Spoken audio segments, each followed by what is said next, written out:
hayati Dr. John Pombe Joseph Magufuli, kati ya vitu alivyokuwa ananisisitiza sana, na Watanzania kwa ujumla mnakumbuka, ni kumtegemea Mungu. Kwangu mimi nina kumbukumbu ya pekee sana. Wakati fulani mgongo ulikuwa unanisumbua, nilipomweleza zawadi aliyonipatia, sijui Mama Janet kama unafahamu, alinipatia kitabu cha mawaridi, lakini pia alinitafutia masista kutoka Karagwe kuniombea. Lakini unakumbuka vizuri, wakati nimeugua alinishirikisha katika upendo wa familia. Alimuita Mama Janet kuniombea kwenye simu. Tumsifu Yesu Kristo. Naomba Watanzania wenzangu, hili ni fundisho kubwa, tulishike. Asijifanye mtu ni mjanja. Kumtegemea Mungu ni maarifa makubwa sana. La pili, mimi nilibahatika kuwa mmoja wa wasaidizi wake wa karibu. Aliniteua kuwa mkuu wa Mamlaka ya Mapato Tanzania, akaniteua kuwa waziri wa fedha na mipango. Na kati ya vitu ninavyokumbuka, aliniagiza kwamba kwanza, hii nafasi umepewa na Mungu, ukaifanye sawa sawa. Kwa unarudi kule kule kumtanguliza Mungu.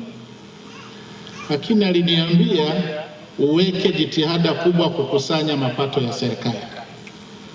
Na Watanzania ni mashuhuda, chini ya uongozi wake tulifanya jitihada kubwa kupandisha makusanyo ya kodi. Nilipoingia ofisini tulikuwa tunakusanya kwa mwezi bilioni 850. Ndani ya mwezi mmoja tukafikisha trilioni 1 na bilioni 300.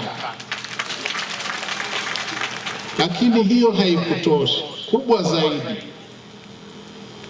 aliniagiza kwamba msimamie matumizi ya serikali. Kwa hiyo yeye hakuwa na mchezo katika hili. Na leo nitasema, kuna wakati aliona orodha ya viongozi waliokuwa wanakwenda nje ilikuwa kubwa sana. Sitawasema ni akina nani.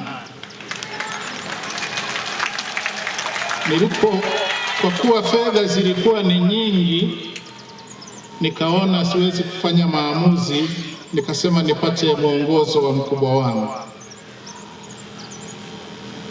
Aliponiita, alikata kuanzia zile siku ambazo hao viongozi walikuwa wanaenda, idadi ya watu waliokuwa wanafuatana naye safari, na aliniambia, sasa nimekuonyesha mfano. Wewe umefanya vizuri kukusanya mapato, sasa unataka kuzigawagawa ovyo, usirudie, koma. Na alisisitiza sana kuelekeza pesa zile kwenye maeneo ambayo yanagusa wananchi. Kwa kweli, Watanzania tunayo haki na haja ya kumwombea rais wetu hayati Dr. John Pombe Joseph Magufuli. Kama hajafika kwa Mungu, aweze kumpokea mbinguni, maana mambo yaliyofanyia taifa hili ni makubwa sana.